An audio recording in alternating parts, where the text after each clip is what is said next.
Bonjour et bienvenue sur cette vidéo. Je m'appelle Sophie Moire, je suis consultante BI chez ActinVision et aujourd'hui, ensemble, nous allons construire un waterfall ou graphique en cascade sur Tableau en se basant sur les données provenant d'un cube SSAS. C'est parti! Le principe du graphique en cascade va être de pouvoir voir l'évolution d'un indicateur en regardant les sous-éléments qui le composent et comment ces sous-éléments ont eux-mêmes évolué. Ici, nous avons un indicateur qui s'appelle Year to Date Total, qui se décompose en Sales, Cost of Sales, Unit Price, Operating Price. Grâce à ce graphique, nous pouvons voir comment de l'année N-1 à l'année N, chaque sous-partie a évolué et comment le Year to Date Total au global a augmenté. Quand on veut construire un graphique en cascade dans Tableau, il faut tout d'abord s'intéresser à la structure de nos données.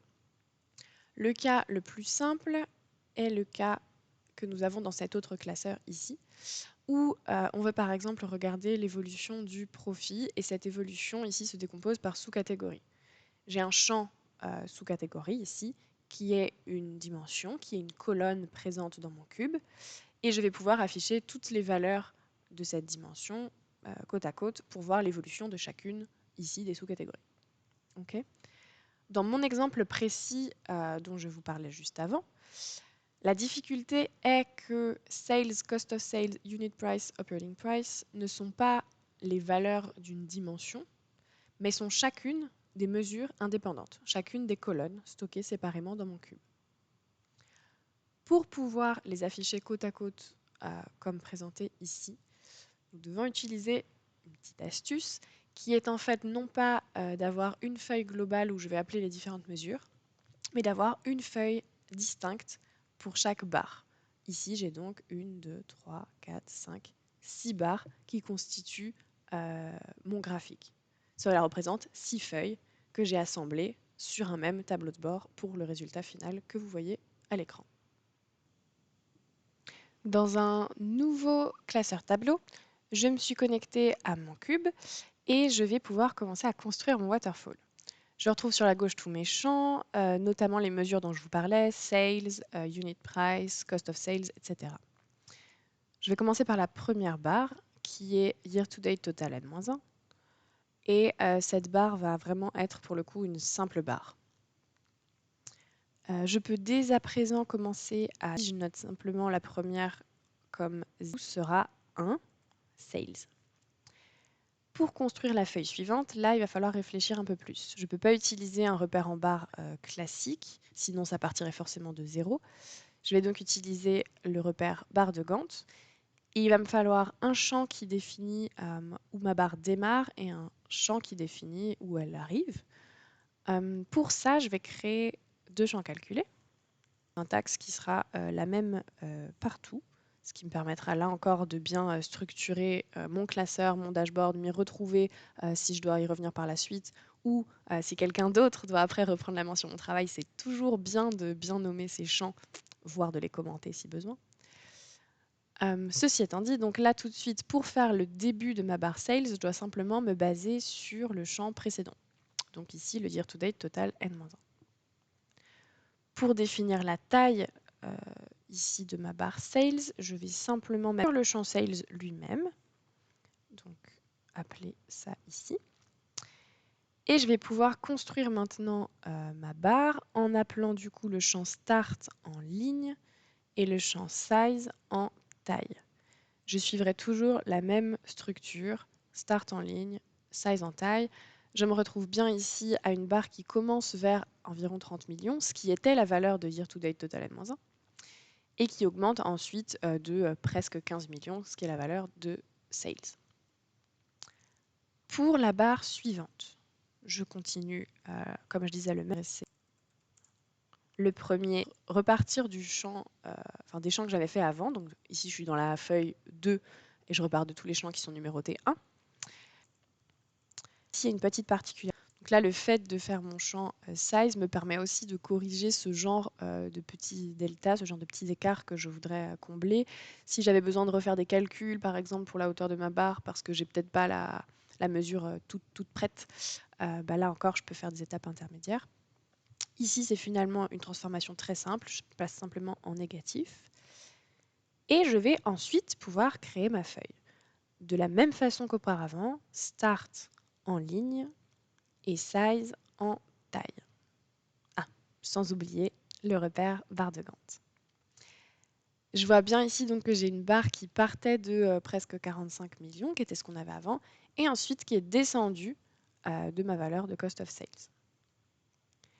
Je vais pouvoir continuer cette opération sur toutes mes autres mesures et construire du coup mes 6 feuilles.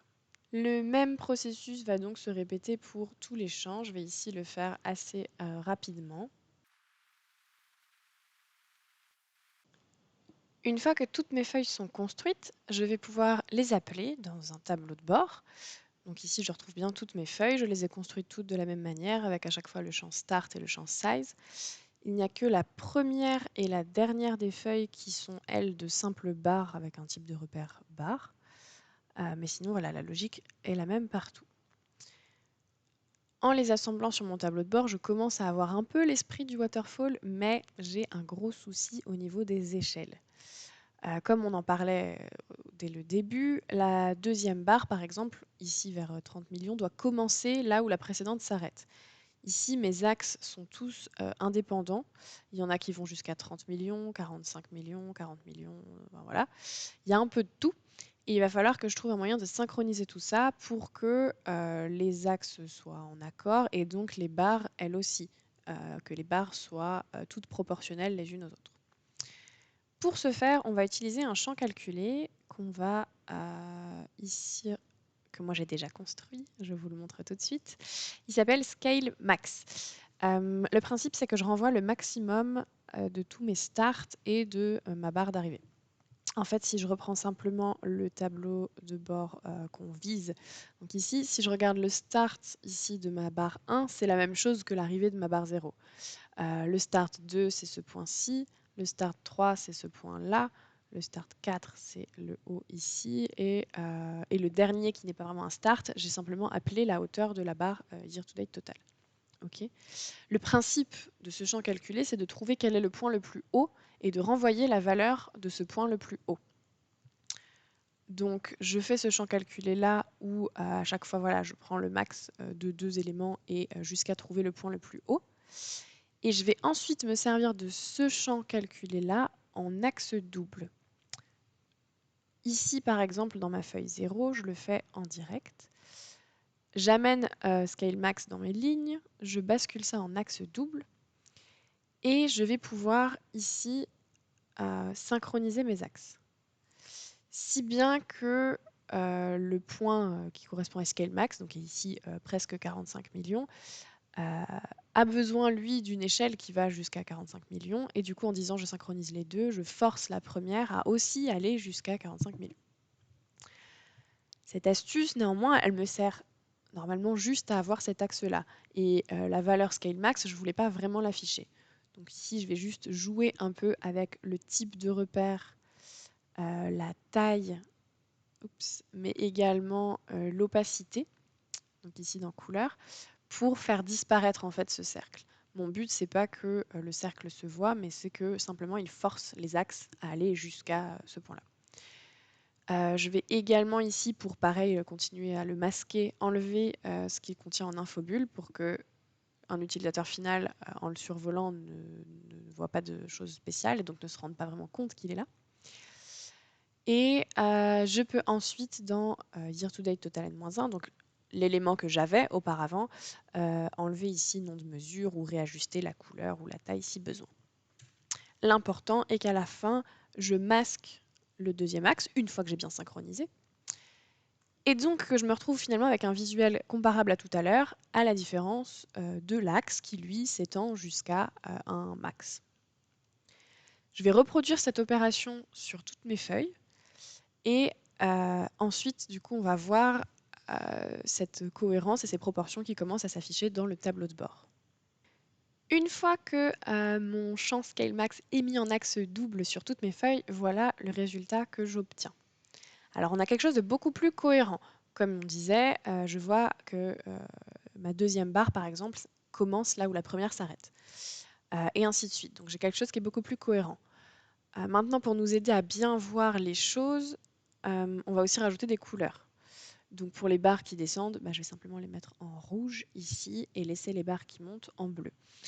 On peut le faire manuellement, bien sûr, si on est sûr et certain de ce que nos données vont faire. Ce que je recommande néanmoins, c'est plutôt de baser la couleur sur le champ qui sert ici à faire size et simplement dire quand on est au-dessus de 0, on est bleu, quand on est en dessous de 0, on est rouge. Voilà. Donc je vais ici aller tout de suite changer mes couleurs. Par exemple, donc ici sur Sales, je vais me baser sur ici Sales Size et je peux définir, voilà, là de la manière dont je le souhaite, mes couleurs. Voilà ce que j'obtiens une fois que j'ai changé mes couleurs. J'ai également remis la barre d'origine à gris, simplement parce que celle-là ne représente pas encore ni une hausse ni une baisse, c'est juste notre point de référence, notre point de départ. Et donc je commence à bien avoir cet effet waterfall. On va maintenant en plus masquer tous les axes. Donc, je vais garder bien sûr celui de la première feuille si je souhaite avoir un axe affiché, parce que ça va quand même me donner l'échelle pour tout le monde. Mais là, ce n'est pas nécessaire qu'on garde les autres, donc je les masque. Et on va arriver du coup maintenant à un waterfall presque abouti. Ici, on voit que donc une fois que j'ai fait toutes mes feuilles, rajouter l'axe double pour synchroniser les échelles et rajouter de la couleur, cet effet waterfall que l'on cherche est vraiment là de plus en plus présent.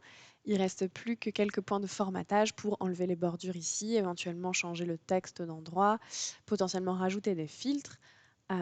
Et vous avez ensuite votre waterfall sur votre cube.